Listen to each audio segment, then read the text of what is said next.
afternoon. My name is Dan Scripps, and I'm Chair of the Michigan Public Service Commission. I call this meeting of the Commission to order on July 7th, 2022 at 1:33 p.m. Madam Secretary, please call the roll. Chair Scripps. Present. Commissioner Phillips. Present. Commissioner Paratek. Present. Mr. Chair, you have a quorum. Thank you, Madam Secretary. Today's meeting is being held in person here at the Commission's office at 7109 West Saginaw Highway in Lansing. We are also hosting this meeting remotely using Microsoft Live Event. It is compatible with all browsers except Safari.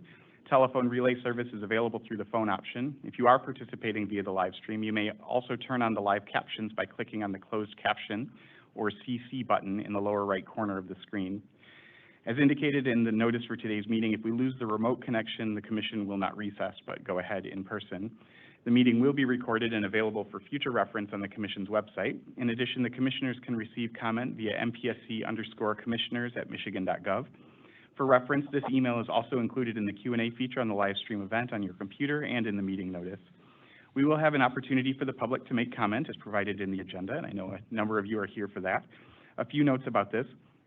Comment should be limited to one per person and can be made verbally in person or by calling in or in writing via the live stream Q&A feature.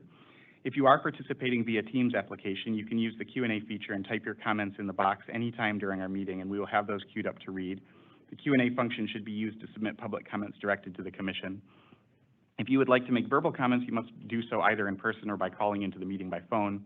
And to minimize disruptions, attendees participating by phone will be muted until we reach the time for public comment. The first order of business is approval of the agenda for today's meeting. Commissioner Phillips.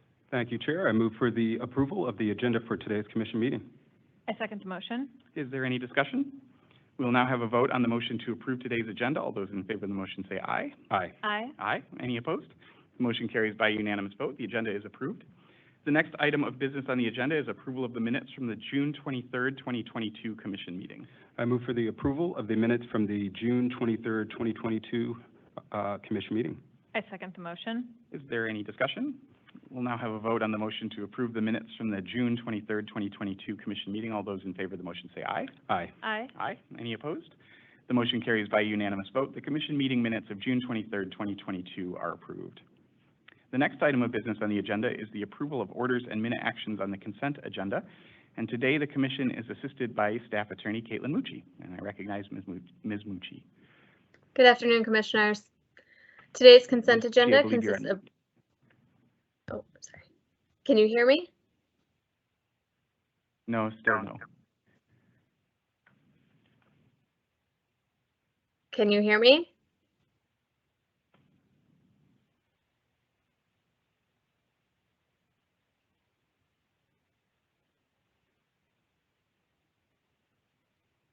Maybe Okay. now? Can you hear me now? Yes. Yes? Yes. Okay. All right. All right. Good afternoon, Commissioners. Today's consent agenda consists of 1 communications matter, 3 electric matters, and 1 gas matter. The proposed orders and minute actions for these matters have been thoroughly vetted by the Commission's technical and legal staff and are ready for your approval. Great to hear you, Ms. Mucci. I move for the approval of the orders and minute actions on the consent agenda. I second the motion. Is there any discussion? We will now have a vote on the motion to approve the orders and minute actions on the consent agenda. All those in favor of the motion say aye. Aye. Aye. Aye. Any opposed? The motion carries by unanimous vote. The orders and minute actions on the consent agenda are approved. I recognize Ms. Mucci.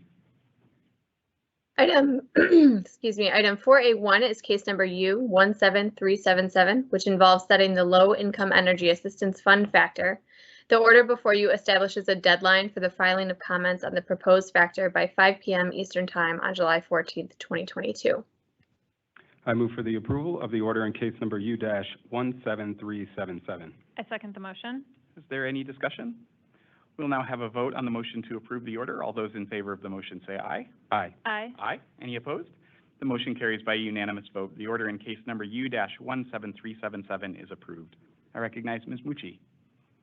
Item 4A2 is case number U17473, which involves an application filed by Consumers Energy Company for approval of new securitization charges for the period of August 2022 through July 2023.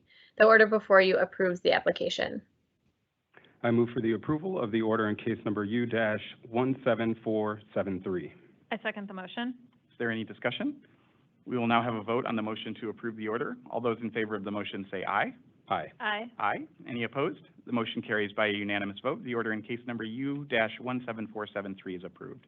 I recognize Ms. Mucci.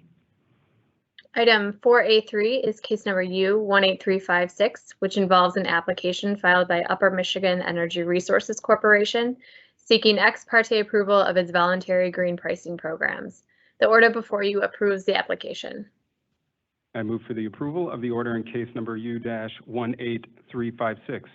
I second the motion. Is there any discussion? We will now have a vote on the motion to approve the order. All those in favor of the motion say aye. Aye. Aye. Aye. Any opposed? The motion carries by a unanimous vote. The order in case number U-18356 is approved. I recognize Ms. Mucci. Item 4A4 is case number U-18461, which involves a matter on the Commission's own motion, directing the Commission staff to create a red line version of the Integrated Resource Plan, or IRP, filing requirements for review by the Commission and stakeholders as part of the Advanced Planning Phase 3 of the My Power Grid Integration of Resource Transmission and Distribution Planning Workgroup. The order requests comments from interested persons on the revised IRP filing requirements no later than 5 p.m. Eastern Time on September 12th, 2022, with reply comments due no later than 5 p.m. Eastern Time on October 3rd, 2022. I move for the approval of the order in case number U-18461. I second the motion. Is there any discussion? We will now have a vote on the motion to approve the order. All those in favor of the motion say aye. Aye. Aye. Aye. Any opposed? The motion carries by unanimous vote. The order in case number U-18461 is approved. I recognize Ms. Mucci. Item 4A5 is case number U-20757, which involves a matter on the Commission's own motion to review its response to COVID-19 and to provide guidance and direction moving forward. The order before you finds it appropriate to now revisit the approved deferral of uncollectibles pursuant to the April 15th, 2020 order in this case, and seeks responses from applicable Michigan rate-regulated utilities and any other interested persons as set forth in the order. I move for the approval of the order in case number U-20757. I second the motion. Is there any discussion? We will now have a vote on the motion to approve the order. All those in favor of the motion say aye. Aye. Aye. Aye. Any opposed? The motion carries by unanimous vote. The order in case number U-20757 is approved. I recognize Ms. Mucci. Item 4A6 is case number U-20897, which involves a complaint filed by Michigan Agricultural Commodities Incorporated against DTE Electric Company, alleging violations of the utilities tariff and the Commission's rules for metering and billing of electrical services. The order before you finds that DTE Electric Company violated Rule 20 of the Commission's Consumer Standards and Billing Practices for Electric and Natural Gas Service, but all other alleged violations of statutes, Commission rules, tariffs, or rate schedules are dismissed with prejudice. I move for the approval of the order in case number U-20897. I second the motion. Is there any discussion? We will now have a vote on the motion to approve the order. All those in favor of the motion say aye. Aye. Aye. Aye. Any opposed? The motion carries by unanimous vote. The order in case number U-20897 is approved. I recognize Ms. Mucci. Item 4A7 is case numbers U-21099 et al., which include dockets opened on the Commission's own motion for the receipt of capacity demonstration filings required by Michigan Code of Laws 460.6W and for other filings. The order before you grants a joint petition to extend the deadline to submit comments in response to the June 23rd, 2022 order. I move for the approval of the order in case number U-21099 et al. I second the motion. Before we vote, just very quickly, I want to extend my appreciation to the stakeholders who asked for a little more time to more fully develop the responses in this. I think it fits with the timeline that we're looking for, and I think the addition of the time is reasonable and hopefully will provide for a fuller record on which to base further decisions. Is there any further discussion? We will now have a vote on the motion to approve the order. All those in favor of the motion say aye. Aye. Aye. Aye. Any opposed? The motion carries by unanimous vote. The order in case numbers U-21099 et al. Is approved. I recognize Ms. Mucci. Item 4A8 is case number U-21206, which involves a matter on the Commission's own motion regarding the filing of energy waste reduction reconciliations and annual reports by DTE Electric Company and DTE Gas Company. The order before you grants a request to extend the due date for the required filings in this case. I move for the approval of the order in case number U-21206. I second the motion. Is there any discussion? We will now have a vote on the motion to approve the order. All those in favor of the motion say aye. Aye. Aye. Aye. Any opposed? The motion carries by unanimous vote. The order in case number U-21206 is approved. I recognize Ms. Mucci. Item 4A9 is case number U21219, which involves a matter on the Commission's own motion to commence a proceeding pursuant to Section 6T1 of Public Act 341 of 2016. The order before you commences the proceeding, provides notice of 2 public hearings, and provides an opportunity to file comments regarding the Commission's Michigan Integrated Resource Planning Parameters Draft Report. I move for the approval of the order in case number U-21219. I second the motion. Is there any discussion? I would like to just briefly highlight a request for public input on both of the proposed updates to the IRP planning parameters in this order and the IRP filing requirements in order U-18461 that was approved earlier in the agenda. IRPs are an important tool for planning for our state's electric capacity and for our resource mix to deliver that capacity to our residents. And public participation in these processes is necessary for us to make the best decisions possible. As noted in our order, comments can be submitted either in written form, at one of the hearings set out for the planning parameters, and there are opportunities in both of our state's peninsulas for that, if you'd like to attend in person. And there's always opportunity to make comment in person or virtually at the end of each of our open commission meetings like this one. We look forward to hearing all of those who are impacted and interested in providing their opinions. Thank you, Commissioner. Is there any further discussion? We will now have a vote on the motion to approve the order. All those in favor of the motion say aye. Aye. Aye. Aye. Any opposed? The motion carries by unanimous vote. The order in case number U-21219 is approved. I recognize Ms. Mucci. Item 4A10 is case number U21243, which involves an application filed by Indiana Michigan Power Company for ex parte approval of amendments to its terms and conditions of open access distribution service. The order before you approves the application. I move for the approval of the order in case number U-21243. I second the motion. Is there any discussion? We will now have a vote on the motion to approve the order. All those in favor of the motion say aye. Aye. Aye. Aye. Any opposed? The motion carries by unanimous vote. The order in case number U-21243 is approved. I recognize Ms. Mucci. Item 4A11 is case number U21251, which involves a matter on the Commission's own motion to establish a work group to conduct an electric grid integration study and make recommendations regarding the distribution system. The order before you directs the Commission staff to convene the work group and provides guidance regarding the grid integration study. I move for the approval of the order in case number U-21251. I second the motion. Is there any discussion?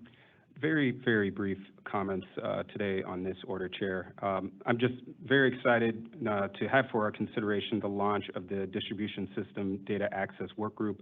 This is a part of Phase 3 of our ongoing My Power Grid initiative.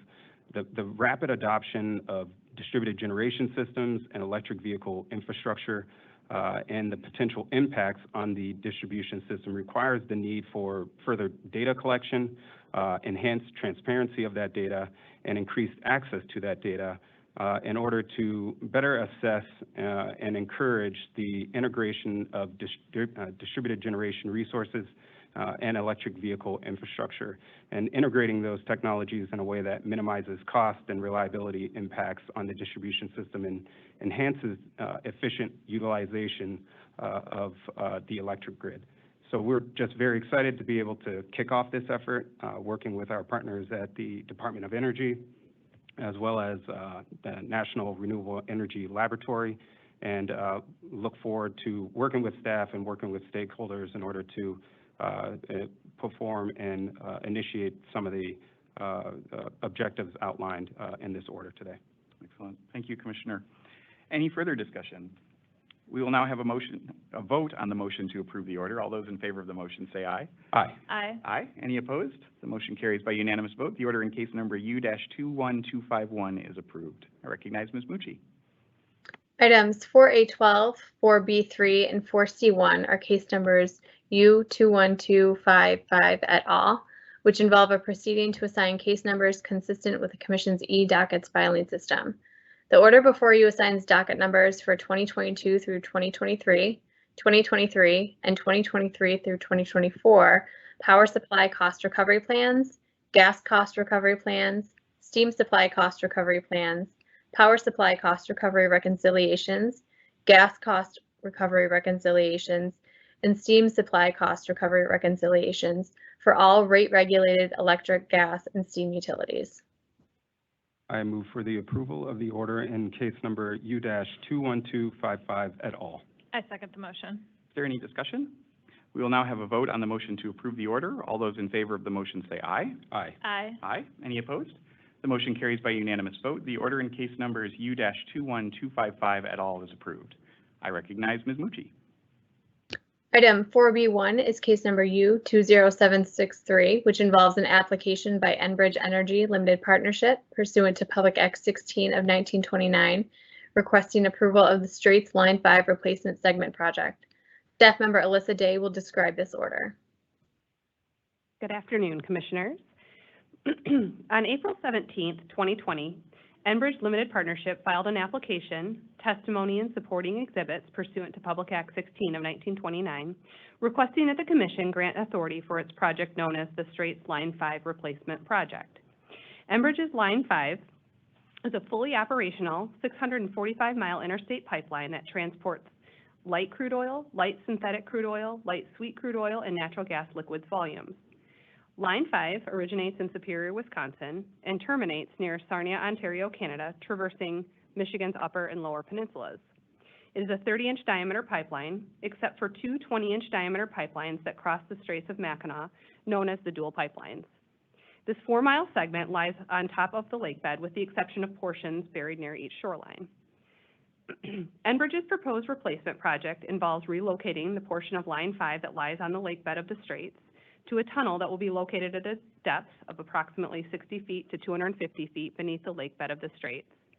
Enbridge also proposes to tie in, operate, and maintain approximately 0.4 to 0.8 miles of pipeline connecting the replacement pipe segment to Enbridge's existing Line 5 on both sides of the Straits.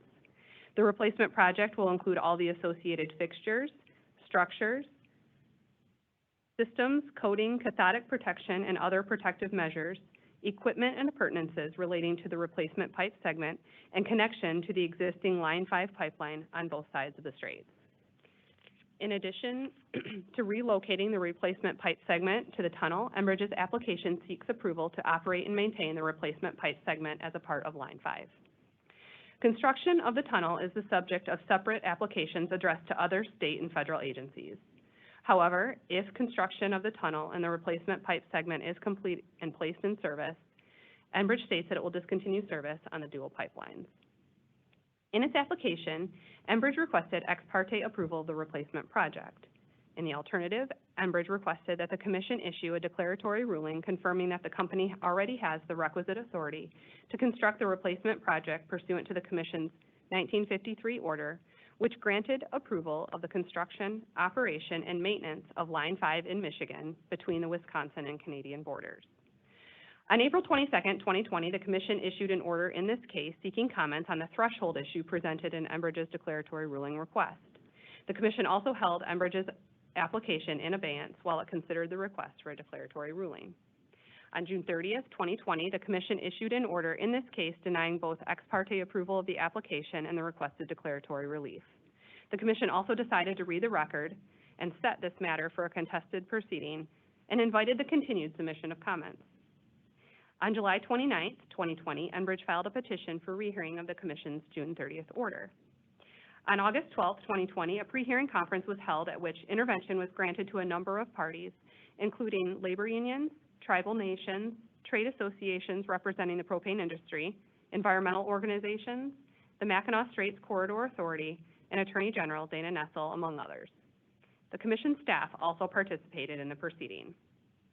On August 24, 2020, the Commission held a public hearing on the application where the Commissioners listened to oral comments from members of the public. Written comments have been filed in this docket throughout the pendency of the case. On September 2, 2020, Enbridge filed a motion in limine to limit the scope of the proceeding and exclude certain evidence and issues that the company claimed are outside the scope of the proceeding. On October 23rd, 2020, the administrative law judge issued a ruling granting the September 2nd motion in limine in part and denying it in part. On December 9th, 2020, the Commission issued an order in this case remanding the September 2nd motion in limine to the administrative law judge in light of Governor Gretchen Whitmer's November 13th issuance of a notice of revocation of the existing Line 5 easement in the Straits, which took place during the briefing on the applications for leave to appeal. The administrative law judge thereafter set a revised schedule for the case. On December 23rd, 2020, Enbridge filed a motion requesting approval to file supplemental direct testimony and exhibits, and on that same date, filed the proposed supplemental direct testimony and exhibits. On February 23rd, 2021, the administrative law judge issued a ruling granting the remanded September 2nd motion in limine in part and denying it in part. On April 21st, 2021, the Commission issued an order in this case addressing both sets of appeals. The Commission granted the applications for leave to appeal and granted the requested relief in part and denied it in part. On May 21st, 2021, the tribal nations filed a petition for rehearing of the Commission's April 21st order. On February 18th, 2022, initial briefs were filed in this case, and on March 11th, 2022, reply briefs were filed. After a review of the testimony, exhibits, and briefing on record in this case, the order before you finds that the record is deficient of certain information relating to tunnel engineering and safety and the risk of fire and/or explosion related to electrical equipment. Therefore, the order finds that the record in this case should be reopened for Enbridge to file relevant evidence necessary for the development of a full and complete record. Furthermore, the order finds that additional information is required relating to safety and maintenance of the current dual pipelines, including leak detection systems and shutdown procedures, and that the record should be reopened to receive additional information relating to the status of the current dual pipelines. In both cases, the record shall be reopened to receive testimony, exhibits, and rebuttal, but no briefing will be permitted. While the Commission continues to read the record in this proceeding, it will, consistent with its approach throughout this case, defer to the administrative law judge for the setting of a schedule and continuing to oversee the submittal of evidence. Thank you. Thank you, Ms. Day, for your thorough presentation. I move for the approval of the order in case number U-20763. I second the motion. Before we vote on this, just really briefly to highlight a couple of the key takeaways. So this isn't a final order in this matter. Rather, it is, as Ms. Day articulated, a reopening of the record to develop a full and complete record on a number of issues, including specifically tunnel engineering and safety and the safety of the current dual pipelines. As Ms. Day also noted, we are deferring scheduling to the administrative law judge, as we have throughout this case, for the filing of testimony, exhibits, and rebuttal evidence, including the opportunity for cross-examination. And we'll continue to read the record. And finally, the decision today also does not impact either the process or timeline involved for the consideration of other necessary permits, including those under review by the U.S. Army Corps of Engineers. So this has been an extensive process. We want to make sure that we get it right, and that is the rationale behind reopening the record for the development of additional information in this matter. Is there any other discussion? We will now have a vote on the motion to approve the order. All those in favor of the motion say aye. Aye. Aye. Aye. Any opposed? The motion carries by unanimous vote. The order in case number U-20763 is approved. I recognize Ms. Mucci. Item 4B2 is case number U-21148, which involves an application filed by Consumers Energy Company for authority to increase its rates for the distribution of natural gas and for other relief. Staff member Cody Matthews will describe this order. Good afternoon, Commissioners. On December 1st, 2021, Consumers Energy Company filed an application with the Commission for authority to increase its rates for the distribution of natural gas and for other relief. The rate increase requested in this proceeding is based on the company's projections for investment, expenses, and revenue for the 12-month period ending September 30th, 2023. Consumers Energy Company requested an increase to its base rates of approximately $278 million. The company filed testimony and exhibits based on a projected test year that assumes a return on equity of 10.5%. In total, there were 12 parties to this case. Following negotiations, the parties to this case reached a settlement intended to resolve all outstanding issues. On June 15th, 2022, Consumers Energy filed the settlement agreement. The settlement agreement provides that Consumers Energy Company should be authorized to increase its retail natural gas distribution rates to produce additional annual revenues of approximately $170 million. The company's rates are based on a return of common equity of 9.9% and a common equity ratio of 50.75%. The following issues are agreed upon by all parties. The Enhanced Infrastructure Replacement Program will continue with the increased spending amount of $250 million for the 12 months ending September 30th, 2023. Consumers Energy agrees that it will review and address the length of the EIRP in the next natural gas delivery plan. Consumers Energy will write off the capital expenditures net of insurance proceeds related to the investments made to repair and modify the Ray compressor station as a result of the January 30th, 2019 fire. Consumers Energy has the ability to request recovery of the fire-related Ray investment costs in rates in a future gas rate case if Consumers Energy prevails in its appeal of the Commission's order in case number U-20209. The Tax Cuts and Jobs Act of 2017 balance will be adjusted to reduce the gas liability by $4.1 million to correct an overstatement of the TCJA remeasurement.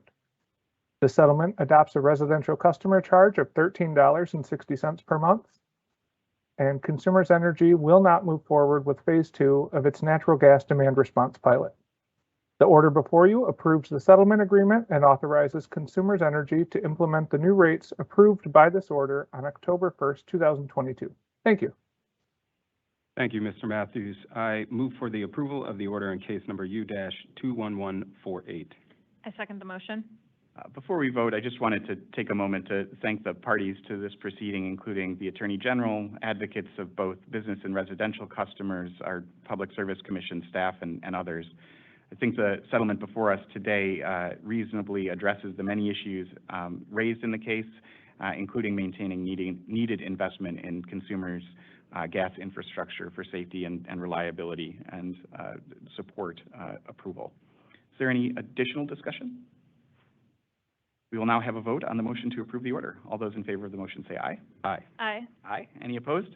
The motion carries by unanimous vote. The order in case number U-21148 is approved. We've now reached the time reserved for members of the public to address the Commission. As mentioned in the notice for today's meeting, we will take public comments in the following order. First, individuals attending in person. Next, written comments from individuals using Microsoft Teams live stream Q&A. Then verbal comments from individuals submitting names in the Q&A feature and who have called into the meeting. And finally, from individuals participating only through the phone option. We have a couple of Public Service Commission comment cards, 4 total, that have been filled out. If you're interested in providing public comment, you can fill out a card and we'll put you in the queue and call the names in order of those received. Once we work through the folks who are participating in person, we'll move to some of the remote participation options. And I would like to first call Marshall Clabo to speak. You can come to the microphone. And then on deck, happy to welcome back Moses Biber. Thank you. Mr. Clabo, please go ahead. All right. Thank you, Commissioners. Super frustrating having to keep coming back here. Really getting sick of spending afternoons having to talk about Line 5. Pretty good turnout. Built the Great Lakes Tunnel. Did not sleep well last night. Mentally, physically exhausted by this. Thought a lot about what I was going to say during my little time here. Perhaps the last time. Sounds like you're not making a ruling.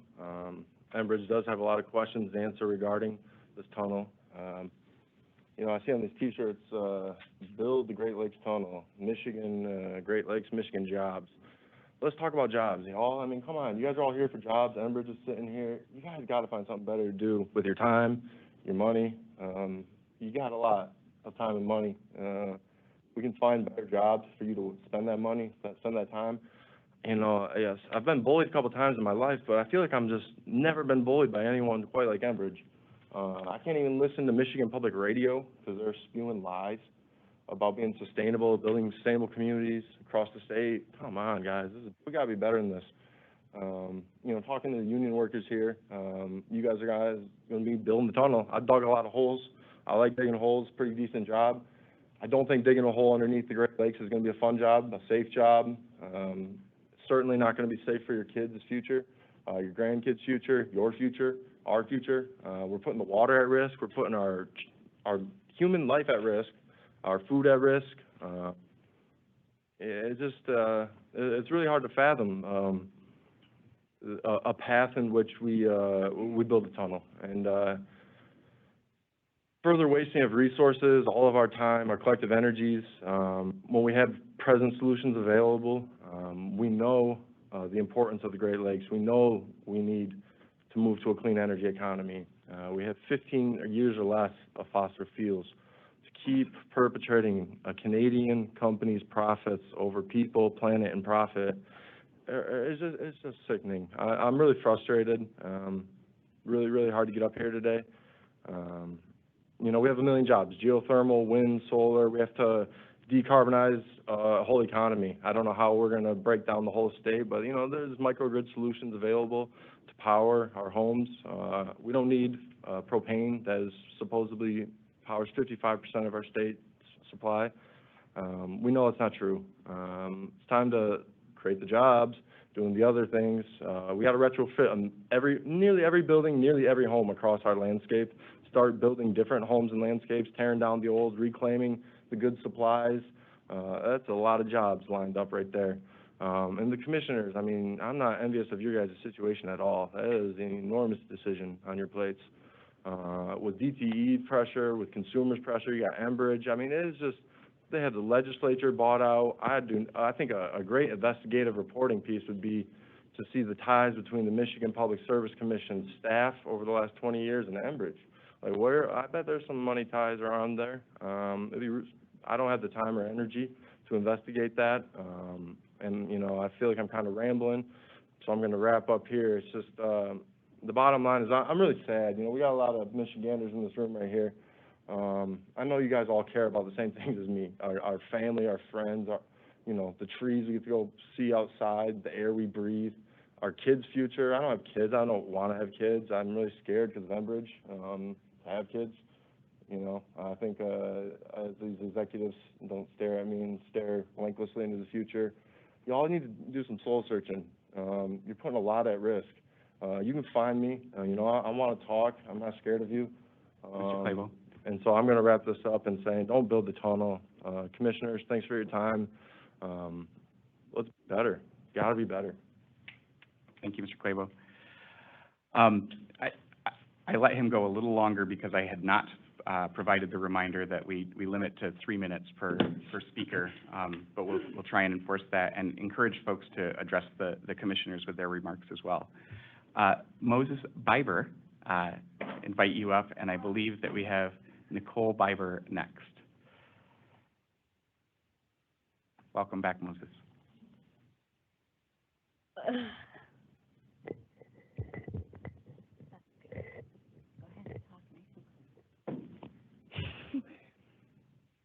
I think that when you put one body of oil, like when you put one part of oil into one body of water, it spreads to all the ones. Because even like if this tunnel leaks, if the Great Lake Tunnel just leaks, it do thousands of gallons. Just a teeny tiny bit of oil in one lake could spread to others since it's all connected, and we don't want that. And that's why we're focusing on this one body of water where it all comes from. We just shouldn't have this. We should not have this tunnel because, like, exactly, I think that maybe they made it because, like, it all started for money. And the people who made it because they want money. The people are trying to stop it because they actually, like, care about other things besides the tunnel money. I don't know. All I know is we should stop this, and whenever you put one body of water, we're only focusing on one lake thingy, because that's the one where the line is. Not, it's kind of like it just goes over, it goes under two times. It's coming from two lakes, and that's why we're focusing on these two. And maybe I thought of this, that really it's way over there. Like, they're getting money from way over here. They're making money off this sickness, and it's not good for anyone, even the people building it. Except the only people is the people way over here here at a store making money off that sickness. That's the only person it's good for. It's not even good for them to be near for it. Like, some people want to work there because they're making lots of money. Some people are like, oh, the airplane can't run without this tunnel, even though no. Or airplanes come from like 5% of the tunnel. That's a different meeting. Airplanes shouldn't exist, but we only get it from like line 5 is like 5% of there. It's like how it charges. Line 5, it's like so much pollution. We're wasting all of that oil because it's like barely any of it. It's just like 5%. I think that we should just shut down now. We were like this years and years and years ago. Thank you, Miles. Giant cheese. I have Nicole Biber and then Pearl Biber.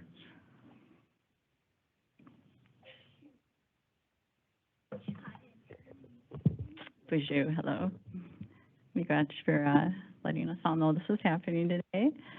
So back on May 13th, 2021, water protectors from all nations gathered for an Evict Enbridge event up there at the Straits of Mackinac when they refused the clear direction of our governor, our attorney general, our tribal governments to cease and desist this dangerous pipeline.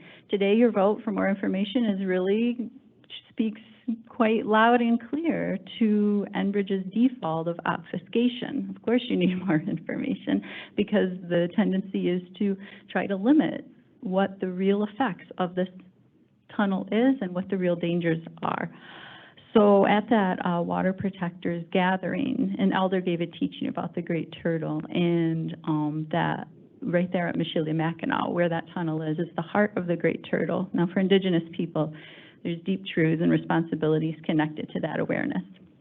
Centuries of loss and enforced alienation from our culture and our land. Our hearts nevertheless remain connected to our teachers, to all our relations, and to the water. Now, an injury to the waters, a spill at the Straits, at the heart of the great turtle, would be devastating.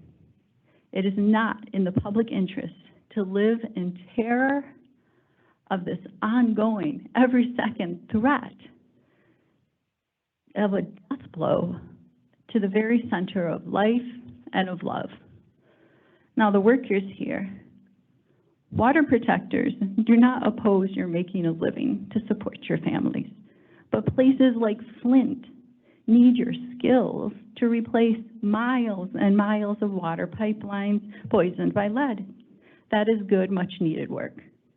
All we have is each other in the places that we live, making decisions that will assure our nation's children will be able to not only live among the wonders of the natural world, but to continue the work of restoration and healing that we as a people and you as public servants must aid by taking that critical first step to stop the poison.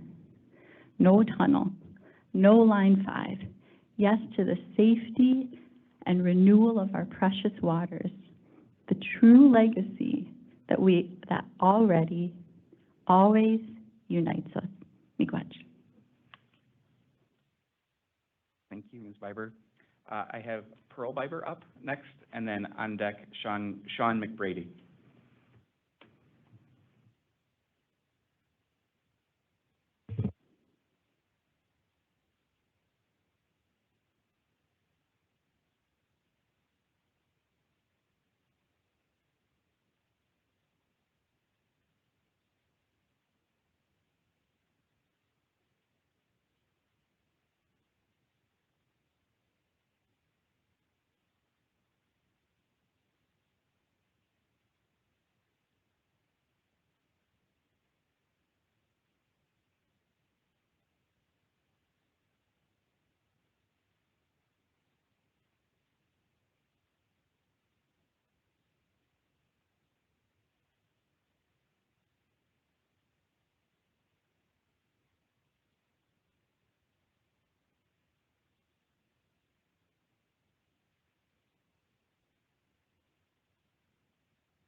She's just turning on your microphone. It's not on.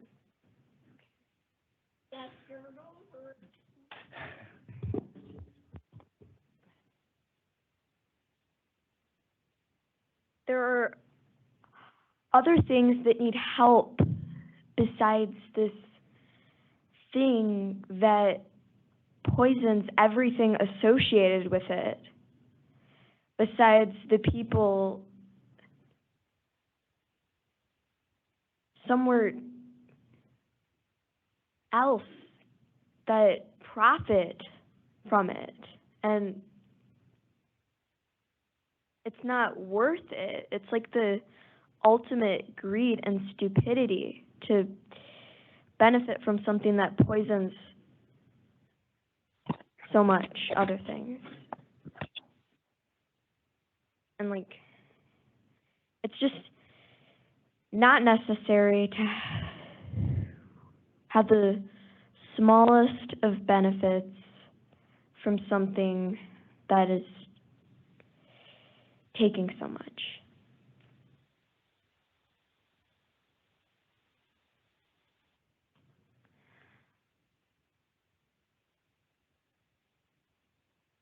Thank you, Ms. Viper. Up next, we have Sean, I'm going to butcher your name, Sean, and we've known each other for a long time, McBrady. You got it perfect. Yeah. Wow. Thank Third you. time's charm. And then Terry Wilkerson on deck. Awesome. Well, Commissioners, I'm Sean McBrady, Legislative and Policy Director for Clean Water Action and Coordinator for the Oil and Water Don't Mix campaign. I wanted to thank you for your order today seeking more information from Enbridge regarding the monumental risks surrounding this proposal. The risks of explosion, safety concerns about operating an oil and gas pipeline in a confined space under the Great Lakes, and the fact of Enbridge's abysmal safety record, including the 2010 Kalamazoo oil spill, all deserves closer scrutiny. We applaud, with Oil and Water and Clean Water, we want to applaud the Commission's prudent order today and encourage you to continue closely scrutinizing the facts in this case. Specifically, I would encourage the Commission to seek more information from the Federal Pipeline Hazardous Materials Safety Administration. The letter that they entered into the record in response to your questions raised potential concerns about the operation of a pipeline in a confined space, and would be really good to know what PHMSA's concerns in those regards actually are, since they didn't really go into much detail. So I'd encourage you to seek out more about where PHMSA's opinion really stands on this, as far as the feasibility of both building and operating a pipeline in a confined space like this. Further, I know several hydrogeologists have pointed out issues with the prospect of building a tunnel here, based on the fact that in the limited geotechnical research that was done, which amounts to about 1/10 of the industry standard for geotech research before digging a tunnel in a place with as complex geology as the Straits of Mackinac, they had identified pockets of they had identified methane in groundwater above background amounts, which is an indicator for potential methane pockets within the profile of the tunnel. Which, a methane pocket in tunneling caused one of the worst industrial accidents in Michigan history in 1973, while drilling a tunnel under Lake Huron, dozens of workers were killed and injured in an eventual explosion. So to get more information on the construction process, I mean, we haven't even seen any stamped drawings from engineers who are willing to take credit for this proposal that Enbridge has put before you. So really understanding the construction impacts at play here and the risk of explosion not only during or not only after construction, and the risks of attempted maintenance in a confined space like this, but also considering the risks of explosion during construction. And again, I'd just like to thank you for the prudent decision today to reopen the record and make sure that you have all the facts before you make your decision. Thank you very much. Thank you, Mr. McBrady. Terry Wilkerson, and then Eric Aronoff. Hi.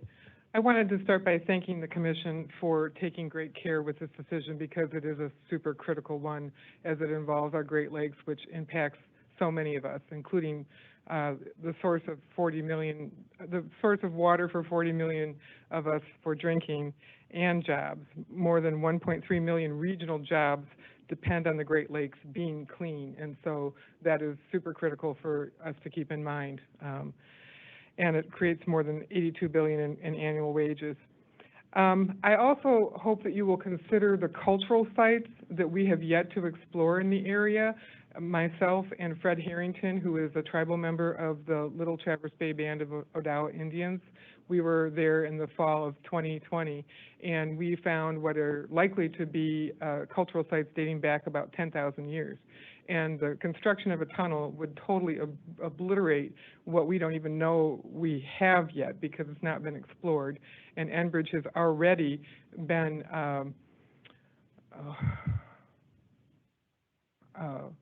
harmful to the process because they've tried to bury that these even exist. They've fired one of their own contractors who kept saying that he thought that there were sites down there, and it hasn't been fully explored. So I hope that you will also take that into consideration. And their track record, which Sean mentioned, but I also want to say that Enbridge is already responsible for the 2 largest inland oil spills in the United States.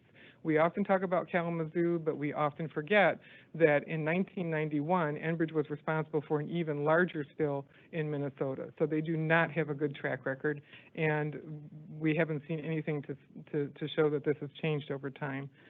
So lastly, I just wanted to say that Michigan uses less than 5% of the product that goes through Line 5 with its 645-mile shortcut through Michigan, and yet we take enormous risk. And so I hope that you will very much consider that in the big picture of this while you're making your decision. We have lots of alternatives for energy, but there are no alternatives for the Great Lakes. Thank you very much. Thank you, Ms. Wilkerson. I have Eric Aronoff, and then I think it's Yale Aronoff. Apologies if I'm misreading the first name, but Mr. Aronoff. Thank you for the opportunity to speak. I'm not representing anybody but citizens of, I'm a citizen of Michigan. I love the Great Lakes. I love Michigan, and that's the position from which I'm speaking. So thanks for the opportunity to say a few words. I want to start by thanking the Commission.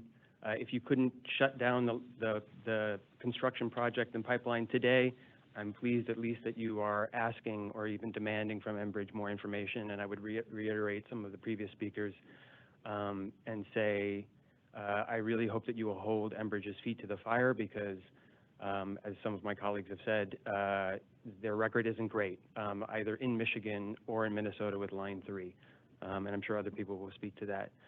But I also wanted to just kind of step back and say, you know, as I look at the charge of the Commission, where you're asked to look at public need for projects, that the pipeline is designed and routed in a reasonable manner, that the construction of the pipeline will meet or exceed current safety engineering standards, and that it will comply with environmental requirements. It seems to me that Enbridge's project kind of fails on all counts, and that you are in good standing to deny their project on all of these counts.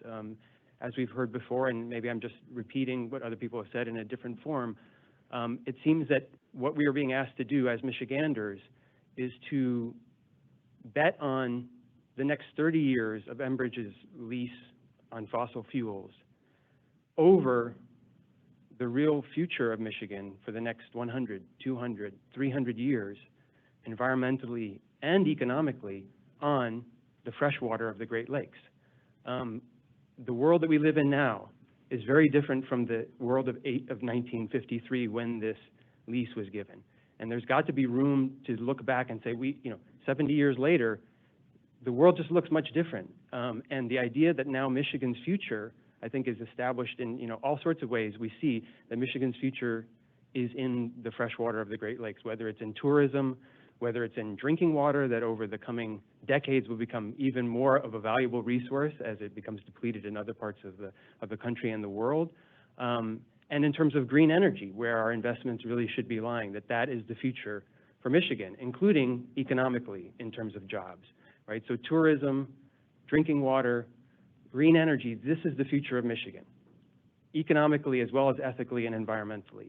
And that's kind of what I would want to emphasize, and simply reiterate that in terms of the safety issues of the Great Lakes, given that, as I've kind of suggesting, the future of Michigan is in the freshwater of the Great Lakes, that any kind of disaster in this crucial spot would be a disaster for all Michiganders and beyond that. And that's really what I would want to kind of emphasize. Again, to reiterate, don't gamble our future 500 years for the sake of the next 30 years of a lease that really, in hindsight, doesn't seem 70 years later to be have such a great idea. So please hold Enbridge's feet to the fire, and I hope ultimately that you will deny this project. Thank you, Mr. Aronoff. And again, apologies if I'm mispronouncing this name. I think it's Yael Aronoff. Hi, that's a good attempt. I know it's an unusual name. It's Yael Aronoff. Thank you again for asking for more. I'm also just a citizen of Michigan here, not representing any group, and I really appreciate your asking for more evidence from Enbridge. As we know, the campaign for Michigan is Pure Michigan. We have these pictures across this room that would go along with that campaign and the commercials for that of Pure Michigan.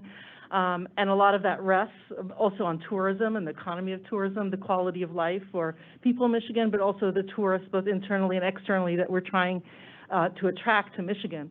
There's nothing that would stand in greater contradiction to the campaign of Pure Michigan than an extremely impure, disastrous oil spill. And at this point, given Enbridge's record of dozens of violations in Line 3 of all kinds, which has continually tried to cover up, in addition to the two bigger disasters that have been mentioned today, it seems like only a matter of time whether you'd get a leak or explosion, and then the question of how disastrous it would be. And I don't think we could, after that, any longer continue the campaign for any kind of pure Michigan, given this. And given, again, what my husband was just articulating in terms of the four requirements and conditions, one is that the reasonableness of the route and structure and so forth. It seems like it would be unreasonable, right? And would easily make the argument that it's unreasonable given the risks involved. And I can't foresee any kind of evidence that they actually could bring to bear. They could try to say they're lowering a risk in this way or lowering a risk in that way, but there is no way they can eliminate any risk. There's no evidence that could be provided, although more evidence should be provided, that could actually assure us all that they can guarantee with 100% certainty that 5 years from now, 10 years from now, 15 years from now, there's not going to be an explosion or a leak. They can't do that, right? And therefore, it's unreasonable, no matter what route and structure they give. And it seems like there's a lot of public opposition to it. Part of the conditions was the need of the people. And there's many Michiganders, I think, who would oppose this. It doesn't represent them. And certainly all the indigenous tribes in Michigan as well oppose this as well. And as we heard today, they have been ignored for generations and years, and their voices should no longer be ignored. They're part of the people's need, as are, I think, probably the majority whose quality of life would be inhibited, as well as the economy of Michigan. So thank you for asking for more evidence. I don't think you'll get the evidence that would be required to actually meet the conditions of this and to assure the future quality of life and economy of Michigan. Thank you so much. Thank you, Ms. Aronoff. And I didn't put you on deck, but Matthew Bonk, we have you up next.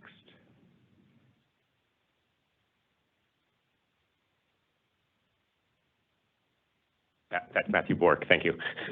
Thank you for hearing us today. It's a rough day. And no problem with all the names.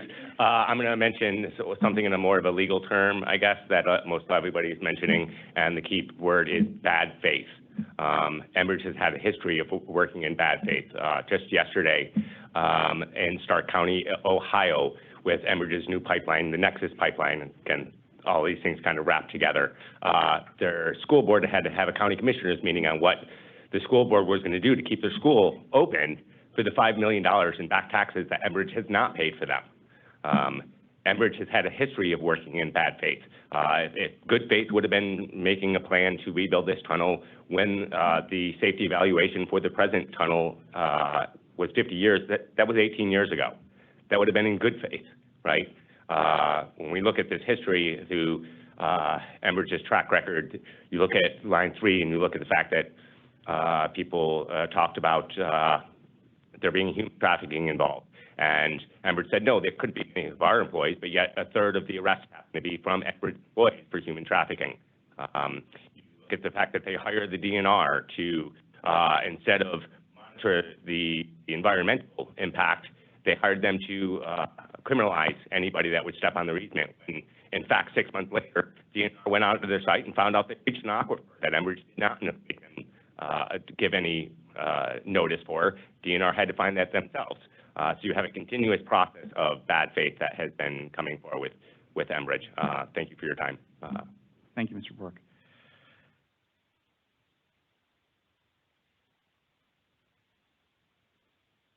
The next one up, and this is the last card that I have, so if there are others who would like to make public comment here in person, I encourage you to fill out a card, is Dwight Washington.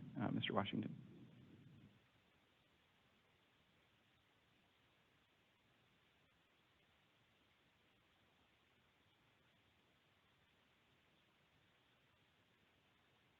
Good afternoon, Dwight Washington.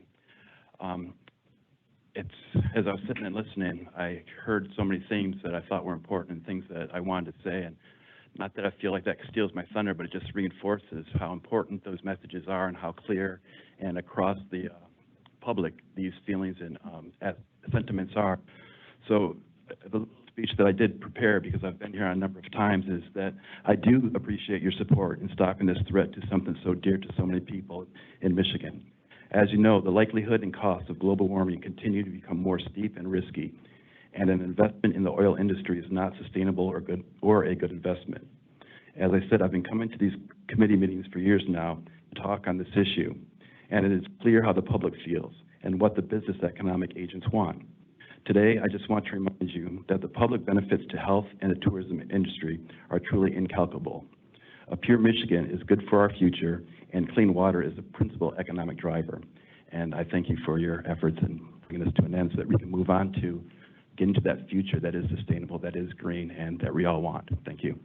Thank you, Mr. Washington. Up next, we have Jody Daniels.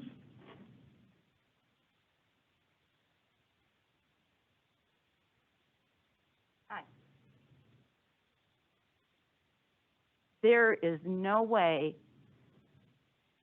that anything can be returned to normal when this goes south, and it will. You cannot, no one can fix what will happen. The environment, the water, our state will be a travesty. This is the greatest source of fresh water in the world, and you cannot risk it. When I first went to Michigan State University to study fisheries and wildlife, I was already an environmentalist. What I learned and the things that I learned in high school about our environment, our world, and how severe human interaction can be was so important to me that I needed to fix it. And I went to school so I could be a part of making things better. This company is exactly the opposite. They are here for their own monetary outcomes. They don't care what happens, and something will happen. Oil and water don't mix is a great name. It's accurate. You cannot undo what will happen when there's a catastrophe. That's all that needs to be said. It's the world's largest fresh water. It's our state. I am so thankful that this didn't get approved today. Thank you for that. But you need to seriously understand that even building the tunnel is going to be devastation. The amount of water that they're going to use to build this tunnel is going to pollute the Straits of Mackinac. I've seen studies, I've looked at the research, and it's mind-boggling to me that this would even be considered. I applaud Gretchen Whitmer's actions to stop this. I implore you to listen. Do not let them push this by and sugarcoat everything, because it's all a lie. They have no way to assure you that nothing will happen, and it will happen. And that's all that can be said.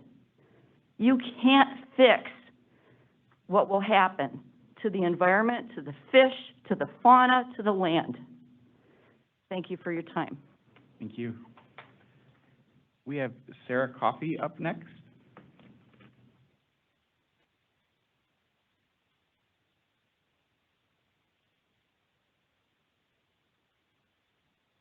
Hi there. Thank you so much for making time for public comments, and also thank you for not approving line 5 today and looking more into it. We need you. We need you to protect us from this greedy corporation. I grew up in Kalamazoo, Michigan. I went to high school in Kalamazoo, and I have to say, if you are not going to stand up for us, we can see the track record of this company throughout the country. I implore you to look at their horizontal drilling frack out record. I've heard it's as high as 60%. And also, for every industry shill who's here in their t-shirt supporting Enbridge, there's 10 people like me who are regular people who are ready to stand up and put our bodies on the line if needed. And so hopefully it won't come to that. Hopefully we have, people in government who are going to protect us and who are looking at the future, are not looking at the short-term gains of a dying industry that is willing to sacrifice everyone and everything, as we've seen over and over with Enbridge. So yeah, thank you. Know that you have support to do your jobs scrupulously and with integrity, and that the people of Michigan support shutting down Line 5. Thank you. Thank you, Ms. Coffey. At this point, we're going to move to the remote options for public comment. If there are additional folks who are here in person who would like to make public comment, we can add you to the list, but we want to move to the remote options at this point. If you would like to make a comment and have access to the Teams live stream Q&A feature on your computer, please enter your name and your comment, which will then be read aloud to the commissioners. This feature is available on the right-hand corner of the control bar next to the mute button. And after taking comments through this feature, we will open up the phone line for those who called into the meeting and would like to address the commission verbally. If you want to be queued up for verbal comments, you can enter your name in the live stream Q&A feature and indicate that you wish to make a verbal comment, but please do not include your written comment, as this will avoid duplication. And I'll first call on those names in the order received. And then finally, after hearing from those individuals listed in the Q&A, we will ask if there are any comments from individuals who are on the phone line but not utilizing the online Q&A feature. When it is your turn to speak for verbal comments through the phone options, I encourage you to press *6 on your phone to unmute. Ms. Cole, I believe that you are out there in the universe someplace and are monitoring the Q&A feature. Do we have any written public comments at this point? We do. We have several. The first is from James Olson, founder and senior legal advisor, Intervenor Flow. Dear Chairman Scripps and Commissioners Phillips and Paratek, please consider these additional comments. 1, as repeatedly pointed out in the comments and legal briefs, Flow has made it clear to the Commission and Enbridge that the use of the waters and the bottomlands of the Great Lakes, including the Straits of Mackinac, requires authorization of an occupancy and use agreement and lease under the Great Lakes Submerged Lands Act and other public trust law. The Great Lakes and Straits are held in public trust. No one can use them unless authorized by the GLSLA and public trust law. This has not occurred. The Commission cannot authorize Enbridge to locate or use the bottom lands for the tunnel and tunnel pipeline without Enbridge's submission of such authorization under the GLSLA. Until it does so, the Commission's approval and order have no legal effect. Number 2, the recent United States Supreme Court decision in West Virginia versus Environmental Protection Agency, U.S., with a case number that we will have in the records, June 30th, 2022, in effect, places a large share of responsibility on the states and its agencies. The effect of this decision stifles the federal government's authority to limit fossil fuel greenhouse gases, particularly by requiring implementation of renewable or clean energy alternatives, and places a burden on the state and this commission to address these alternatives. 3, since the hearing in this matter, the UN International Panel on Climate Change released its synthesis report, February 28, 2022, demonstrating 1, climate change impacts are more widespread and severe. 2, impacts in the near term are worse, meaning all hands on deck. 3, impacts and risks will escalate rapidly, causing irreversible impacts. 4, the capacity for states and people to adapt is rapidly decreasing.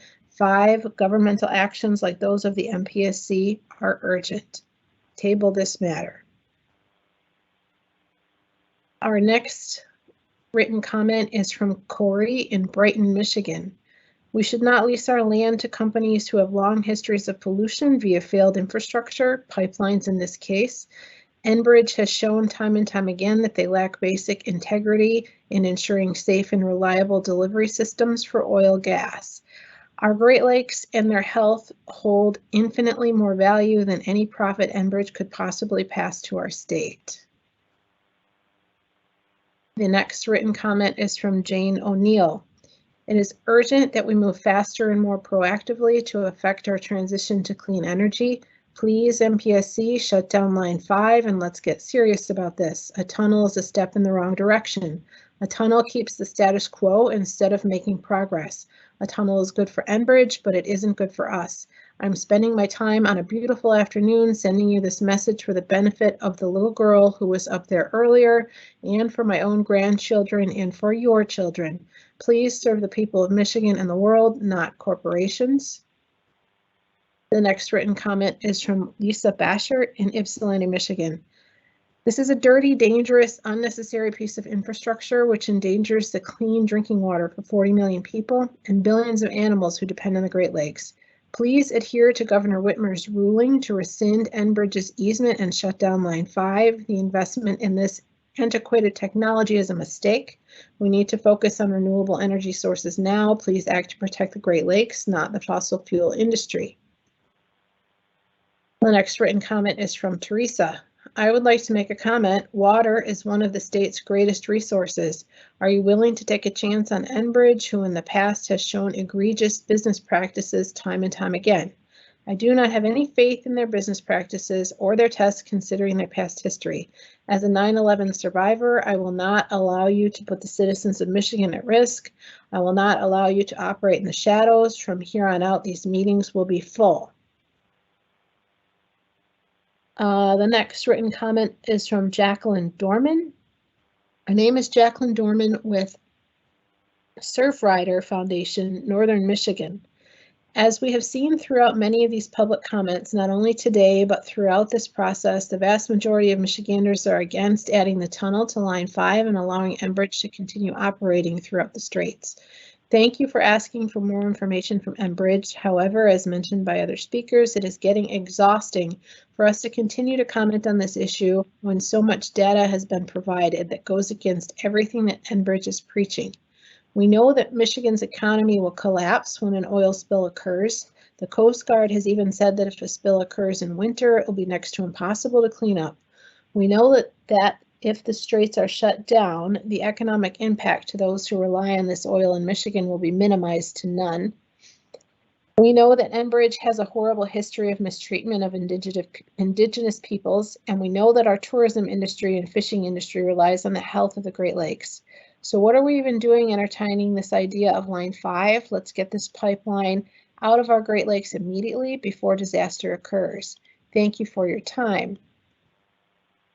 The next comment is from Rebecca Liebing. My name is Rebecca Liebing, and I live in Chippewa County in Michigan's Upper Peninsula. I'm a citizen of the Little River Band of Ottawa Indians, and I now work for Bay Mills Indian Community. I want to thank the Commission for their order today. Any decision that can compromise the very livelihoods of tribal nations deserves a robust record and the strictest scrutiny. The next written comment is from Katie Carey. Hello, I would like my public comment to be read aloud during the meeting. First, I want to say that I am so grateful to the children here today for speaking this needed truth. Thank you for being here. To the commissioners, I am happy to hear that more information has been requested regarding the proposed Line 5 tunnel.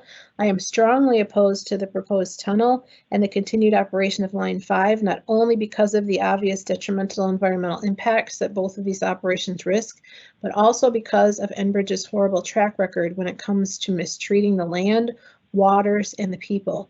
Enbridge has shown us time and time again that it will protect profits at any cost, even if that means lying to the public. Recently, newly uncovered classified court documents reveal that Enbridge experts stated that gasoline prices would increase only half a cent per gallon in Michigan and the Midwest without Line 5, all while Enbridge has been spreading misinformation stating the contrary. Additionally, we saw in northern Minnesota over the past year through the Northern Lights Task Force, Enbridge will go to any length to suppress citizen opposition to their projects. Law enforcement was working hand in hand with Enbridge to suppress the voices of water protectors. Allowing Enbridge to continue to operate in our state actively continues harm against the waters, the land, and the people who live here. We have an opportunity to turn toward new solutions and creating a healing path together, and it does not involve continuing Enbridge to operate Line 5. Thank you, Katie Carey. The next written comment is from Julie Geisinger. I am grateful the Michigan Public Service Commission did not approve the permit today. The evidence is clear that a tunnel is a dangerous proposition. Enbridge only performed half of the geotechnical work required to thoroughly survey the underwater location for its tunnel. The idea that the tunnel will be safe is a pipe dream. Independent experts have warned of tunnel explosion risks. Even the Pipeline Hazardous Materials Safety Administration has raised concerns with operation and maintenance of a pipeline in a tunnel. Line 5 remains a catastrophic disaster waiting to happen and should be shut down permanently. Next is Susan Pixley. I currently live in Western New York on the shore of Lake Ontario, but I grew up in Michigan, spending my summers on the shore of East Bay, where I currently still have a waterfront cottage. The safety of all Great Lakes is important to me. Please do everything in your power to assure the Straits of Mackinac are protected for all the citizens of our country, and the interests of a corporation are not allowed to endanger all of us. Judy Stone, Ann Arbor, Michigan. We simply need to utilize alternative clean energy sources that are already available to us and could support business and the health of our citizens and our environment. Please shut down this project. No amount of planning and documentation can ensure our safe future. That concludes the written comments we have received through the chat. There are several people that have requested to be queued up to speak verbally. Excellent. Thank you, Ms. Cole. Hi. All right. If you could read maybe the first person up and the person who's on deck. Yes, the first requested to speak is Evan Lemberger from Illinois. And up next is Claire McDermott.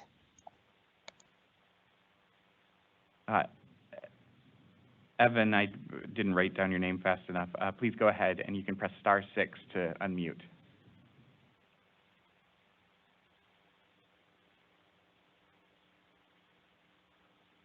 And Evan, if you're trying to speak, we're not hearing you. Is now a good time to speak? Evan, I didn't write down your name fast enough. Please go ahead and you can press *6 to unmute. Is it a good time to speak now? Yes, is this Evan? Evan, if you're trying to speak, we're not hearing you. No, this isn't Evan. Is now a good time to speak? We're having a few technical issues in the room. We'll move to Claire McDermott. Ms. McDermott, if you're on the line, you can offer your public comment now.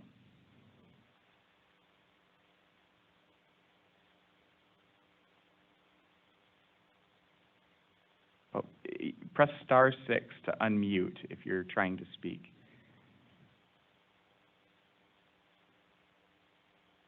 And a reminder, if this is causing any of the issues, you can only offer verbal public comment through the phone feature. I believe that we've had and have in the chat information on how to dial in, but you can't actually offer verbal comment through just the online Teams portal, if that helps.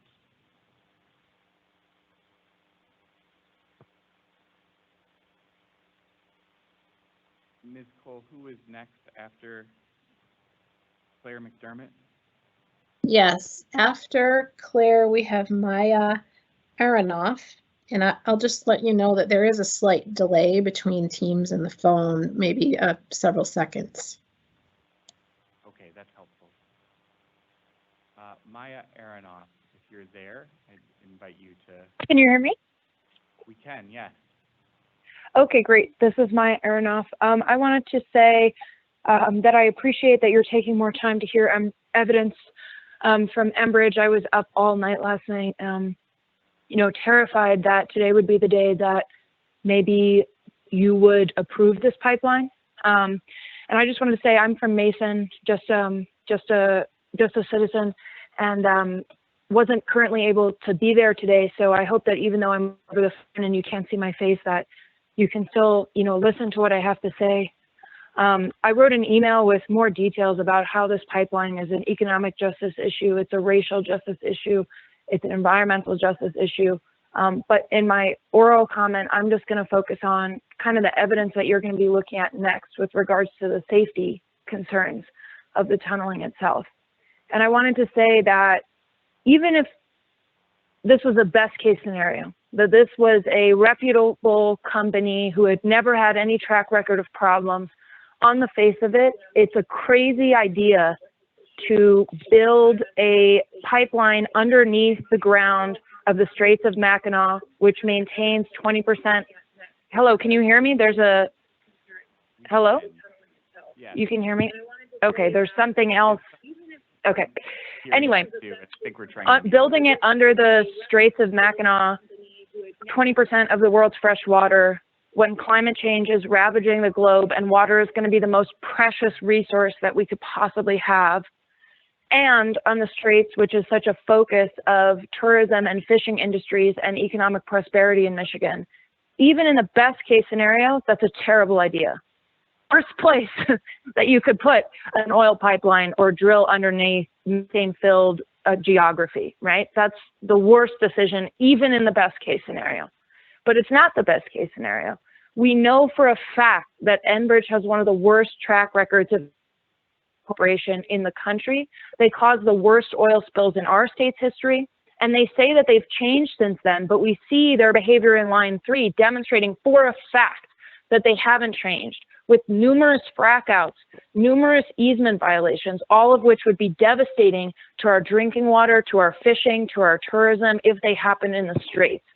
And we don't even have to look at construction track records. We can look at their track record with Line 5. If Enbridge actually for profit, they would not still be operating the dangerous, outdated current Line 5 tunnel. When the state ordered them to stop operating it, saying this is not safe, it could rupture at any minute, they said, we're going to keep pumping oil through because we need to make more money. Okay, so the proof is in the pudding. We know for a fact that they're not going to be putting safety first in the Straits. And we can't afford to take that risk with such a precious nexus of so many resources and so many important things for us. And we know that when there is a problem, and there will be a problem, that the impacts are going to be felt most by our most marginalized communities, the folks who are already having the highest water bills proportionate to their income, Indigenous communities whose sovereignty is being. So I'm begging the commission, you know, to read the email with more details. But take this into account. We can't trust Enbridge's evidence. Trust the people. Trust Indigenous leaders and scientists who know the straits better than anyone. Trust what the people have to say. We know our lakes. We know this company. Please deny the permit. I'm sorry that you're over time. Thank you. Thank you. Ms. Cole, who do we have queued up next? Daniel Parnell McCarter. Go ahead, Mr. McCarter. And *6 to unmute if you... Hi, my name is Daniel Parnell McCarter, and I live in Scioto Township. Thank you, MPSC, for not accepting Enbridge's proposal. It's important that you fully reject the proposal so that we can finally decommission Line 5 as soon as possible. Talk About Line 5 has provided Enbridge already 10 years of operating Line 5 to the risk of our precious water. Building Line 5 in the future would take significant time and would prolong risk to the Great Lakes both during and after construction. We, as Michiganders, must grasp our weighty responsibility and stewardship of the Great Lakes. And it is deeply irresponsible to risk this precious water for the sake of short-term profits by Enbridge. Enbridge has already shown, as previous commenters have said, that it puts profits over the environment. Enbridge's dirty hands must be removed from the Great Lakes once and for all. Thank you. Thank you, Mr. McCarter. Ms. Cole, Up next, we have Nathan Wright. Can you hear me? Mr. Wright, go ahead. Can you hear me? Yes, we can. Okay. Sorry, you're really low. So, okay. Hi, everybody. My name is Nathan Wright. I'm with Mackinac O'Day. We are a Native American-led grassroots group based in northern Michigan with the intent of protecting our waters and environment. I'm also a citizen of the Sault Ste. Marie Tribe of Chippewa Indians. I'm a Native American herbalist who utilizes my treaty rights to wild harvest plant medicines from the area around the Mackinac Straits. This is culturally significant to my people as it allows us to exercise our treaty rights that were retained, not given. Right now, all of the Michigan tribes are in negotiation in a consent decree with the state. This is essentially an agreement of understanding between the state and tribes regarding our treaty rights. It sets specific amounts to harvest, amongst other things. I believe right now we should be negotiating with the state for how much more pollution and contamination of our lands and water are we going to allow, not just as Indigenous people, but all of us. Like, why are we even talking about numbers when we're polluting our lands and waters, which are ultimately going to affect all of us? Because this is the way this is heading, we won't be able to harvest any fish, animals, plants if we continue. Adding an oil pipeline that will leak at some point is not helping. Even the installation of the tunnel will not help. The installation itself could have a leak. Many third-party reviews of Enbridge's plans point out major issues with the installation of the tunnel. And the pipeline itself is hundreds of miles long. And right now, the tunnel only replaces a 6-mile segment. What about the rest of it? We're not doing anything about that. I appreciate this commission's group and the direction that you are currently heading, but we need to do a full, complete stop on this because ultimately this is going to affect everyone's rights to enjoy our lands. Thank you. Thank you, Mr. Wright. Ms. Cole, who do we have next? So at this point, we have the first 2 speakers that were unable to connect that we could circle back to, and we've also received a couple more written comments. Okay, so we had Evan, and I did not catch Evan's last name. Lemberger, Evan Lemberger. Mr. Lundberger, if you're still on and can unmute your phone, we'd love to hear from you. *6 to unmute.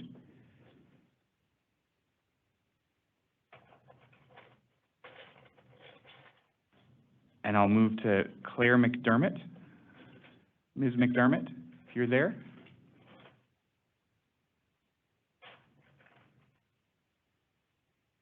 Okay, I think at this point we'll go to anybody who has joined by phone. I think we may have had one individual who has not added. Oh, I'm sorry, is that Claire McDermott? No, my name's Priscilla. I was just trying to see if I can get on the list. I was kicked out of the other part of the session, so I came to the phone. Okay, we were just actually going to open it up for anybody who hasn't been able to list their names, so please go ahead. Oh, okay. Well, my name is Consuela, and I live here in your beautiful state of Michigan. I'm not from Michigan.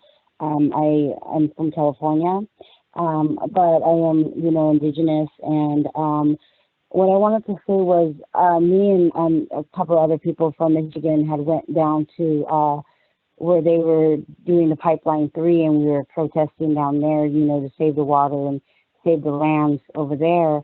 And I will say that Enbridge does use the police force to their advantage, throwing people in jail, putting people, just we're standing up for MMIW, we're standing up for the water, we're standing up for the lands. And Enbridge, the police force would just arrest us or arrest people just for nothing. And I just feel like that's going to also happen here in Michigan. As I hear, people talking about their track record, I've heard that there was over 30 leaks with this pipeline that's, toxic pipeline that's in the ground now that they don't want to remove. There might be even more. I also hear that, there's sacred sites and burial grounds over there near the Straits of Mackinac, and I don't know what Enbridge is trying to do about that. And there's probably other sacred sites that, they don't even want to hear from the Native tribes here in Michigan. I just feel, and then also with the MMIW crisis in Native Indigenous areas, I know for a fact that up there in Minnesota there was Enbridge workers that were caught, trying to sex traffic young girls on different date sites, I think Tumble or whatever, and then Facebook and other sites. So that is another part of crisis that is going to, come more. I mean, there's sex trafficking now, but I mean, there'll be way more when, if this pipeline, the man camps come here, like they did in Minnesota. I just would ask the board and ask the people there, to, got to keep fighting against Enbridge. I know they're trying to pursue other pipelines there in Texas right now too. I'm not even hearing the Native people over there with their sacred sites. I mean, the Constitution says that, the treaty laws are the supreme law of the land, and we need to uphold our indigenous, our indigenous rights, our indigenous treaties. And if Enbridge doesn't want to uphold that because they're, from Canada or whatever, and I hear that recently, I think it was back in September, that they put in a law of the 1977-71 treaty or something. I mean, where was the consultation with the Native American tribes at that time when they made this treaty between the United States and Canada? I mean, because the federal tribes are, government to government entities there. I just think, hopefully, okay, thank you. Thank you. Do we have anybody else on the phone who would like to make public comment at this time? I am Reverend like to Stephen say- T. Thompson of Benzie County. I live in the rural area of Benzie County outside of Benzonia. I am the local current chapter director of Benzie County NORML, National Organization for Reform of Marijuana Laws, and also retired executive director of Michigan NORML, the state chapter. Today I'd like to address the fact that as we speak, the pipeline that is in our Great Lakes now could rupture and destroy our Great Lakes forever. It should have never been installed in the 50s. It should never be there. Therefore, the members of our local chapter, Benzie County NORML, we adamantly and unanimously oppose Pipeline 5 staying in the water, and we adamantly and unanimously oppose any idea of a tunnel in the water. Thank you for your time. Thank you, Reverend Steve. I heard one other person as you were beginning. If that person would like to make comment at this time? Hi, can you That hear would me? be me? Oh, okay. You go ahead. I'll wait. Sorry, there's been lots of good speakers already, so I'll keep it short. This tunnel project is a distraction from how decayed and dangerous the rest of the pipeline has become. It's not a question of if the pipeline will leak again, it's a matter of when. And every new spill is an act of ecocide and genocide. That's all I have. Thank you for that. And I heard what I think is a woman's voice before that. Yes, that was me. Can you hear me now? I can, yes. Please go ahead. Oh, great. Thank you so much. This is Kathleen Allen. I'm in Seattle, Washington. And I just want to say all the facts have been stated.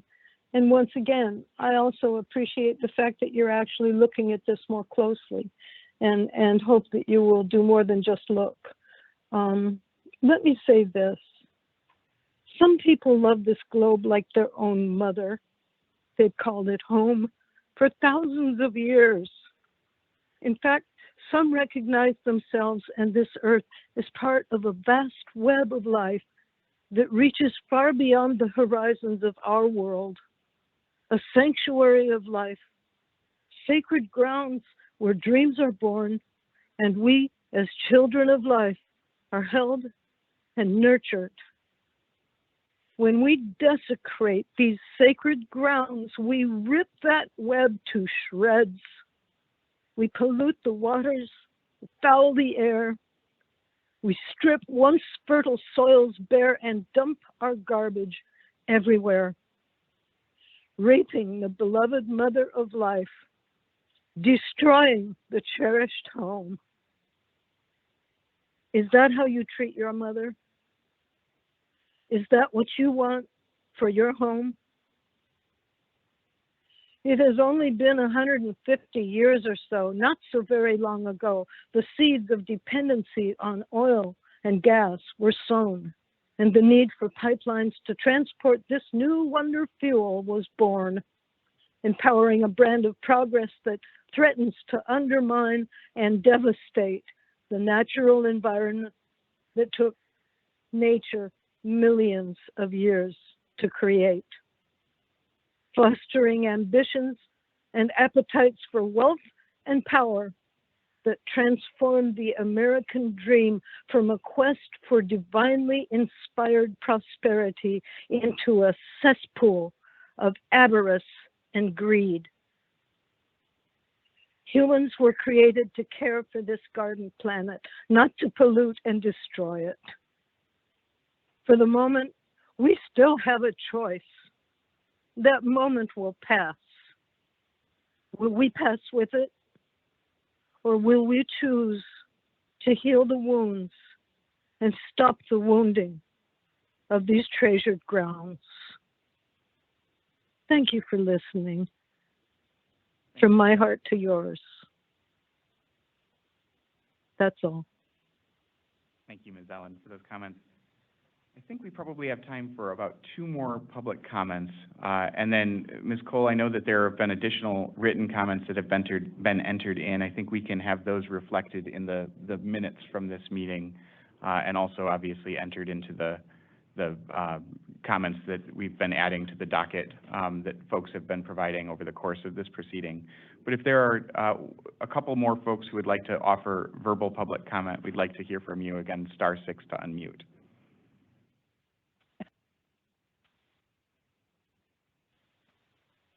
Hi, I would like to make a comment. Please go ahead. Hi, my name is Bree Prane, and my name is Bree Prane, and I live in Detroit, where the air is already polluted by Line 5, as some of that oil feeds the Marathon refinery. And earlier in this meeting, the Commission quoted Enbridge's request for a declaratory ruling, where Enbridge maintained that they have the authority to maintain Line 5, and that authority should include unilateral power to construct a replacement tunnel. And obviously, this Commission rightly denied that request, but a question I would ask Enbridge is, what is authority without responsibility? Where is their responsibility to maintain their existing infrastructure? And why should the people of Michigan trust that this time, with a new tunnel, Enbridge will finally live up to that responsibility? They have failed to adequately maintain the existing Line 5 pipeline, dumping over 1 million gallons of oil and natural gas liquids into the straits that we know of over the life of the existing pipeline. And it is not in the service of us, the Michigan public, the stewards of 21% of the world's fresh water supply, to allow construction of a new tunnel at the expense of our land, our lakes, our air, and our climate, at the behest of a corporation responsible for at least 2 million gallons of oil spilled just in Michigan, responsible for violence against Indigenous people, and responsible for exploiting our land, our air, our lakes, and our climate for Canadian corporate profit. I don't think there's any further information that Enbridge can supply that can reconcile the harms that they have done to Michigan and we, the people who live and thrive here, or mitigate the risk of further harm for no benefit that cannot be met by Michigan innovation, ingenuity, and industry in service of a cleaner future for all of us. And you, the Commission, have the opportunity to protect the Michigan public from further harm from Enbridge. And I hope you take that opportunity. Thank you. Thank you for that. Do we have anybody else who would like to offer a final public comment?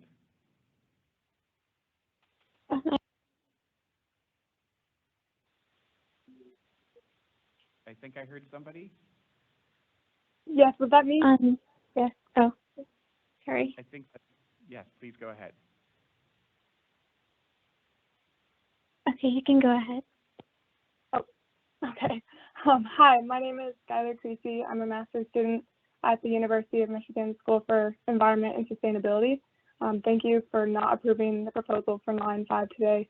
Given the system we live in, corporations will continue to be incentivized to value profit over human lives and the well-being of the land. I implore you to use your power as decision makers to ensure Enbridge is held accountable and not allowed to operate Line 5.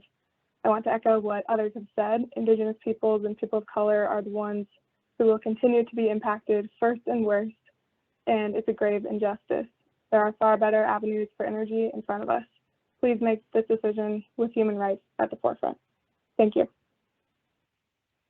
Thank you for that comment. And just because the other person was so polite and deferred to you, I'll let them have the last word this afternoon.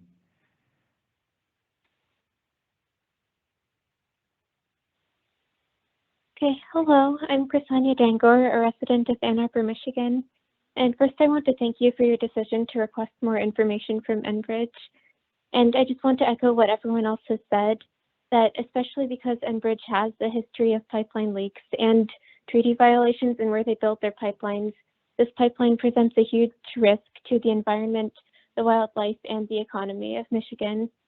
And beyond that, we need to move away from fossil fuels as climate change worsens and threatens all of us. So I'm asking you not to grant Enbridge this permit and to do everything you can to stop the operation of Line 5. Thank you. Thank you very much. With that, I think we're going to close public comment period for this afternoon. Appreciate the many, many people who attended in person, provided written comments. I know we didn't get to all of those, and also those who called in and participated that way. We will add these comments to the record in the docket for this proceeding and make sure that those are reflected. Before we close, I think Commissioner Phillips, you have an announcement? Yes, just one really quick announcement. This afternoon, the Michigan Department of Transportation will be announcing the convening of public meetings to discuss the National Electric Vehicle Infrastructure Formula Program, our NEVI program. This is a part of the $5 billion in federal funding that was issued through the Infrastructure and Investment Jobs Act to support vehicle electrification infrastructure across the U.S., of which Michigan is in line to receive at least $110 million to support electric vehicle infrastructure in the state. These meetings will take place on, the first of these meetings will take place on Monday, July 18th, from 3 to 4 p.m. This will be available entirely remotely, so available virtually, and more information can be accessed through the Michigan Department of Transportation's website. Thank you. Thank you, Commissioner Phillips. Commissioner Parrott? Yeah, thanks. I would just like to briefly say thank you to everyone who took the time to attend today's meeting and to provide comment, both in person, via the chat messages over our Teams meeting, or over the phone. It means a lot for us to hear from you. And just a couple of announcements from me. First, our next meeting is actually going to be held not here in Lansing, where we usually hold our meetings, but actually in Detroit, going to our largest city for the opportunity to do one of our regular public meetings there. It will be held at 1 p.m. And we'll have additional details for the meeting distributed soon. But look for us not here in Lansing, but in Detroit on July 27th, 2022 at 1 p.m. The second is that we have a number of job openings at the Commission, including a couple of managerial positions that are currently open.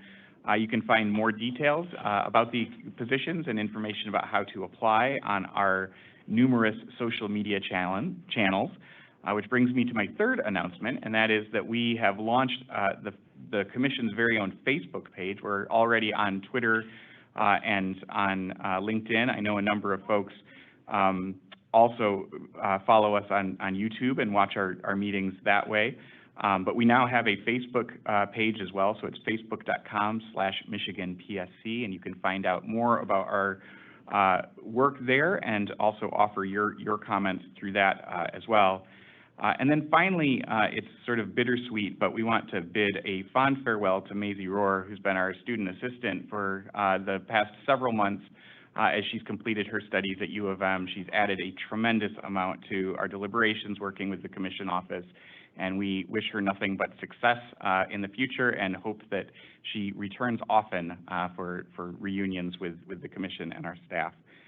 And with that, we'll conclude today's meeting. Again, our next regular Commission meeting is scheduled for Wednesday, July 27th, 2022 at 1 p.m. in Detroit. And again, further details about this meeting will be distributed soon. Is there a motion to adjourn? I motion to adjourn today's Commission meeting. I second the motion. We will now have a vote on the motion to adjourn the meeting. All those in favor say aye. Aye. Aye. Aye. Any opposed? The motion carries by unanimous vote. The meeting is adjourned. Thanks, everybody.